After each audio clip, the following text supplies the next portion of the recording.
What do you do when your child wants to watch stuff that you don't think is appropriate for them, but they're absolutely convinced that it is, and they're kind of old enough to start making their own decisions around this? It's a tough one, and it's one that we tackle today on the pod, plus Mrs. Happy Families and the incredible power of a community of women. I'm excited to hear what you've got to say about this one, Kylie, because I got to be a fly on the wall. I got to be in the background as you had a wonderful experience with a fairly large group of women at our house just recently. We're going to talk about all that and more. Our Friday edition of I'll Do Better Tomorrow is next. Stay with us. This is the Happy Families podcast, where you get real parenting solutions every single day. It's Australia's most downloaded parenting podcast. We're Justin and Kylie Coulson. It's Friday. It's Friday. The weekend. There's something light and easy about Fridays that feels so good. Kylie, today, so much to get into. Let's break it down. The stuff that we've learned, the stuff that's helped us to make our families happier. Just before we do it, I've got an email to share with you. I love doing this. You never know what's coming, but got an email the other day. This came from Anna, who said, I loved, all in capitals, today's podcast as usual, Dr. Justin, but today was so emotional that I felt I need to share. You always seem to help me see things from a different perspective and challenge me to become a better parent. And Kylie, what a gift she is. Now, before I read further, I just want to highlight, this isn't about saying how awesome we are, but we love the fact that we get to make a difference in people's lives.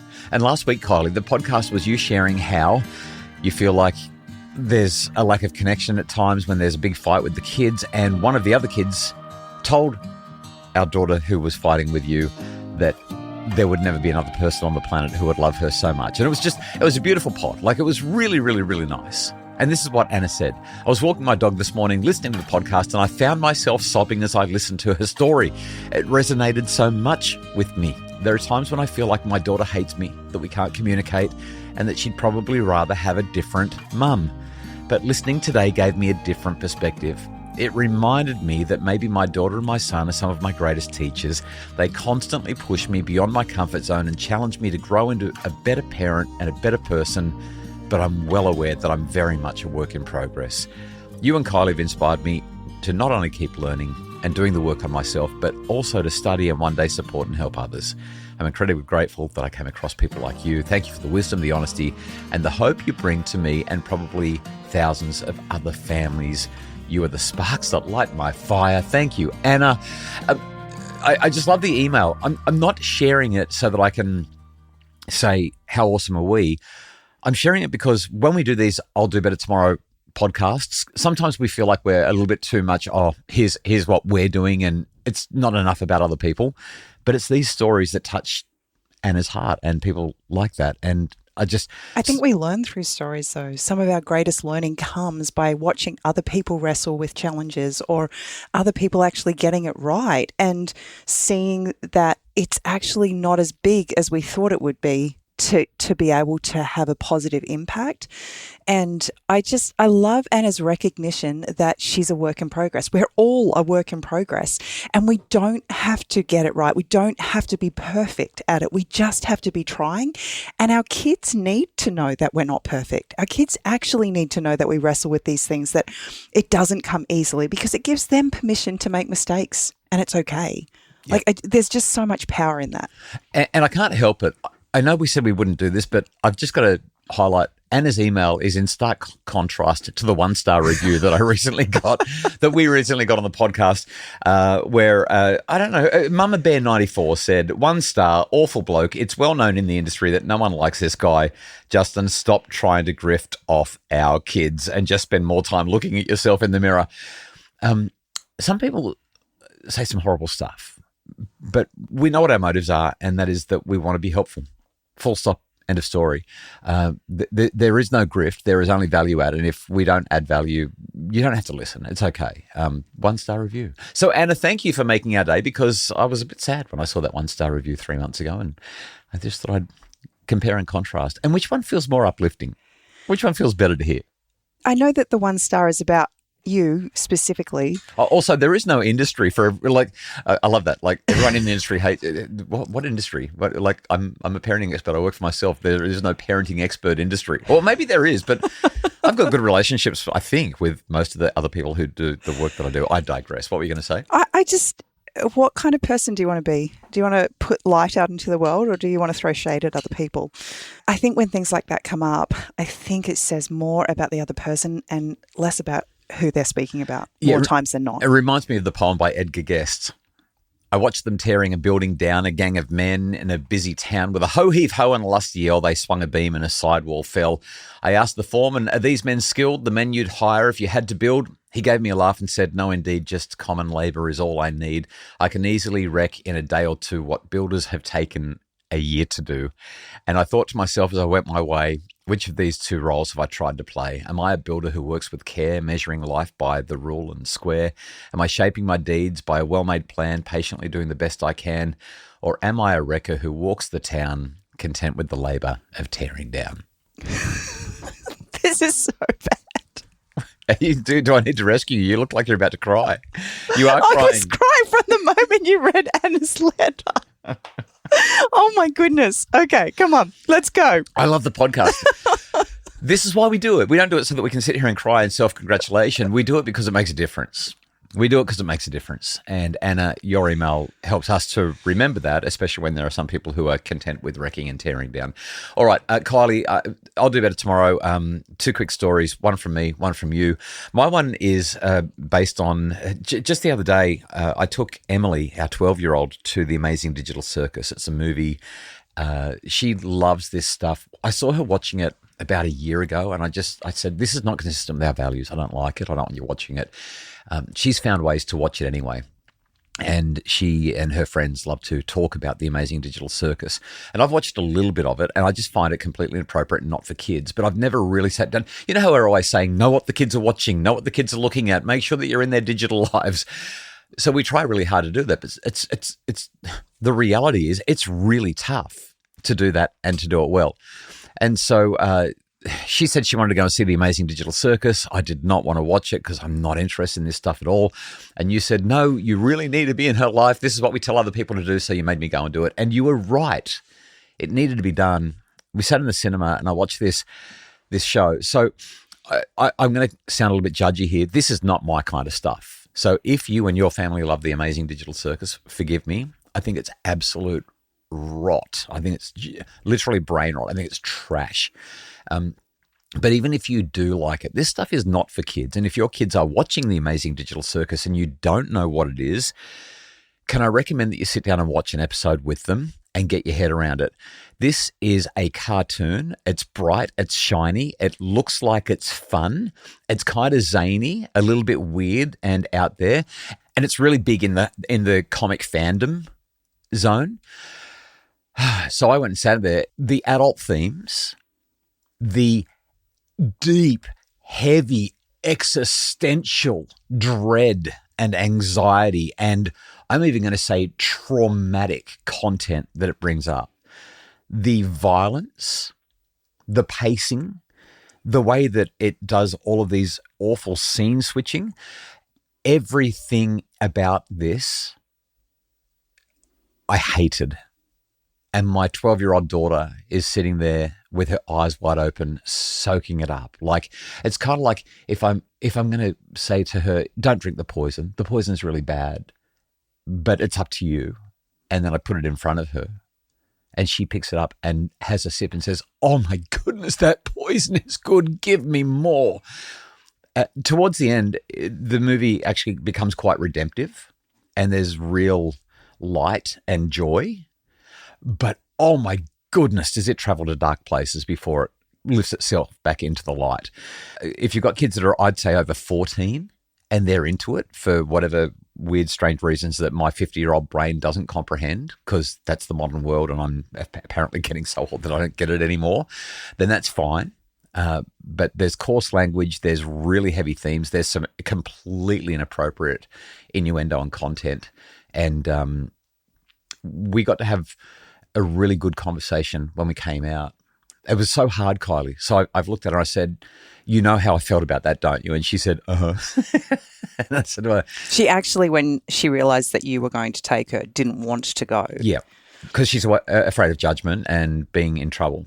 And so as we walked back to the car, I said, you already know how I feel about it, but I really want to understand. Because you know how I'm always saying, get curious, not furious. Understand, don't reprimand. I just said, I really want to understand what are the things about it that you love? We can talk about the bad stuff later, and we need to. But what are the things about it that you really, really like? And she started to explain the stuff that she likes. Now, I don't care for and have an interest in the stuff that she said that she likes about it, but she's got legitimate reasons for liking it. They're legitimate to her. And it was really interesting to sit there and listen to her describe why she likes this stuff. And once she'd shared all of that, I asked if I could share with her what I liked, which was very hard for me to do. And I told her that I really loved the redemptive end. I said the last 10 or 15 minutes of it were actually really beautiful. It was actually really beautiful. And then I said, can we talk about the bad stuff? And she said, yeah. And I said, it took us an hour to get to the nice stuff. And that hour was heavy and dark and violent. And it was not for kids. Like, this is not for you. How did you feel about it? And she told me this felt very different and much harsher than all the other stuff. And I didn't really like it either, but I really liked the end. I don't know that we're ever going to completely get her off the Amazing Digital Circus and some of the other stuff that she's into, but the conversation was valuable and it built trust because she saw that I was willing to sit in that place with her and learn about things that mattered to her. So that's my I'll do better tomorrow. What I love about this story, Justin, is so often TV, for as long as TV's been around, has kind of been used as this amazing babysitter for us. We can put our children in front of a screen and know that they're not going anywhere. They'll be exactly where we left them when we go back looking for them. And there has always been concern about content on the screen. But what often happens is our children are watching the TV, we walk in, we hear a bad word or we hear an exchange between characters that we don't like. We lose the plot, we get cranky about it, and the kids are jarred by our response. But we haven't actually taken the time to understand. And while it meant, number one, you had to sit through something that you did not want to sit through, it gave you power to have a conversation with her that you couldn't have otherwise had. That's the first thing. But the second thing I really love about this is that it changes the way your child watches what they're watching. They're no longer just passively consuming whatever's in front of them. They're actually feeling things differently because they know that you're watching it. And so it's almost like they're taking a different perspective. They're watching it and wondering what you're thinking, which changes the way they see it. And as a result, when she came home, I asked her how it went, and she said, well, it went better than I thought it did. Dad didn't totally hate it. And then she said, there were quite a few things that I didn't agree with. She said, but I still liked it. And that will sit with her. And so now when she watches something else, there will be just this little voice in the back of her head that's going, I'm not sure about this. She's not going to get it perfect. And she's going to want to watch the things that she wants to watch, but it gives us power to have really important conversations, and we get to educate over time. Up next, the power of women spending time with women. Stay with us.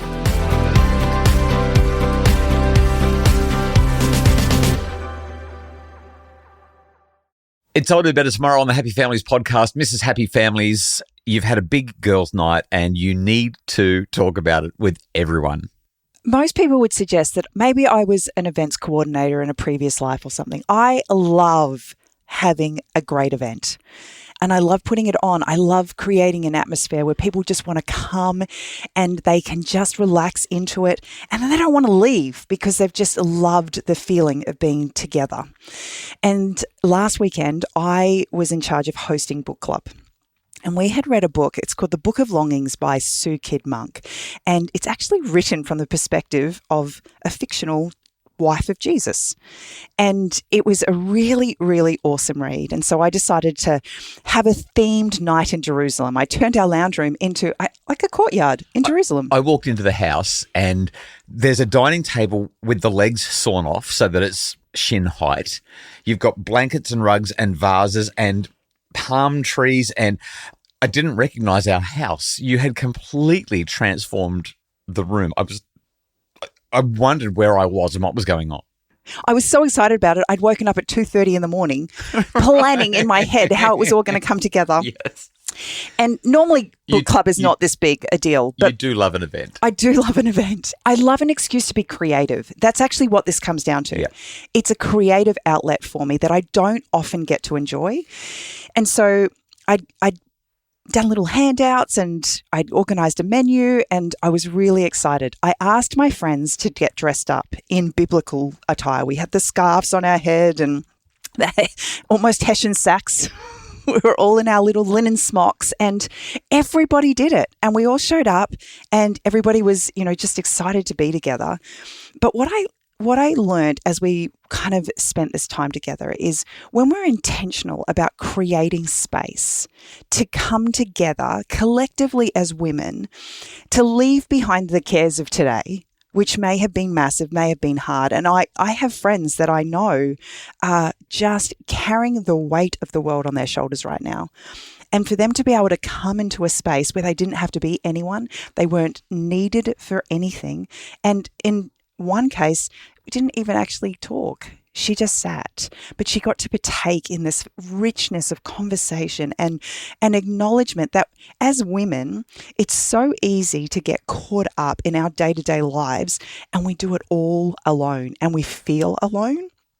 But we can create these spaces where we can just for a few hours be reminded of who we are outside of wife and mum or colleague or, boss or whatever that looks like, whatever those roles are that feel heavy in our lives. We get to come together and we get to buoy one another up. We get to elevate our thinking and stretch thinking, change perspectives, like just have space to breathe and to enjoy one another. No one wanted to leave. We have a teeny tiny house. No one slept until they left, which is a big deal. The whole family, we were all awake and it was like 11 o'clock at night and I'm laying in bed. I've got to get up at 3:30 the next morning to take Lily to work. And I'm just going, can you all just go? I didn't say it out loud. I'm thinking, you need to go. I need some sleep. And I'm also laying there thinking, this is so good. This is so valuable. This is beautiful. I was in the kitchen for most of the afternoon and evening helping you to make sure that this was all taken care of. And it was just delightful to hear the conversations. At the risk of being a little bit provocative, this is why we need women-only spaces. I think we also need men-only spaces, but this is why we need women-only spaces. I listened, I eavesdropped. As I was in the kitchen, I could hear what was going on in the living room. The conversations that you were having were the kinds of conversations that you simply wouldn't have if there were men sitting around the table with you, if they'd come along with their husbands and we were having a dinner party. You just wouldn't have those discussions.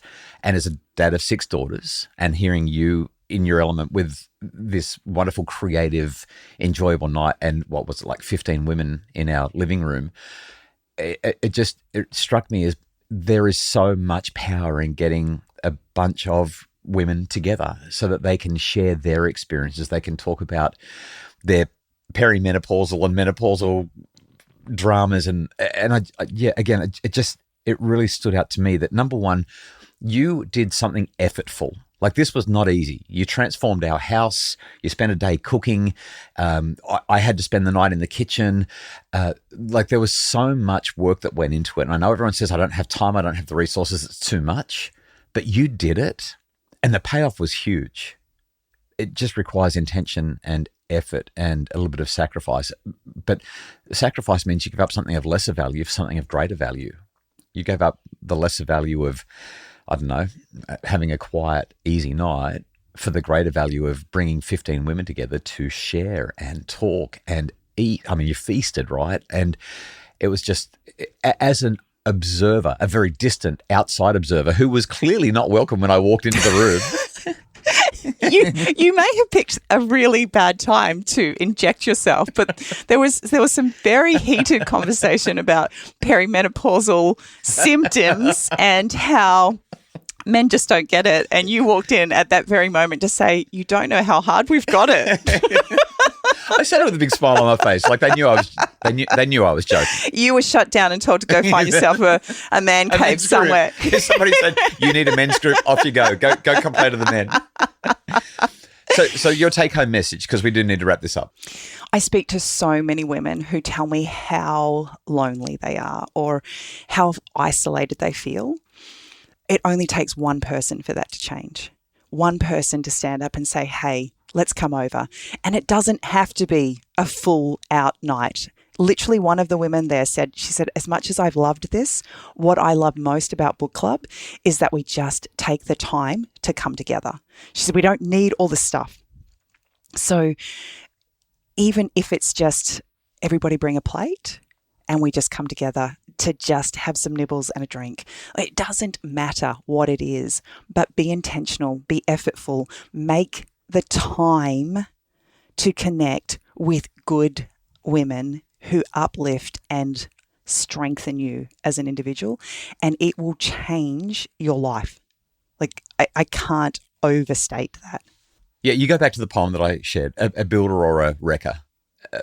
People who build people who take the time out, put the effort in, intention. I want you to do it every month. Obviously, there are 15 other people that it has to be shared around and there's a process, but it felt so good to have all of those people in our house. It also meant that we had to clean up the house so that they could come over, and I really loved having a clean house. The challenge with anything like that is once you pack everything away, it feels pretty bare. The Happy Families podcast is produced by Justin Rulon from Bridge Media. Mim Hammers provides our admin and other support. Have a great weekend. And if you would like more info to make your family happier, visit us at happyfamilies.com.au. Also, a quick reminder, the brand new book, Boys, Building Strong Young Men from the Inside Out. It comes out next Tuesday. You can pre-order now from booktopia.com.au. We've got a whole lot of freebies that you can get if you jump onto Happy Families and let us know your receipt number. Boys, it's out on Tuesday. Pre-order now.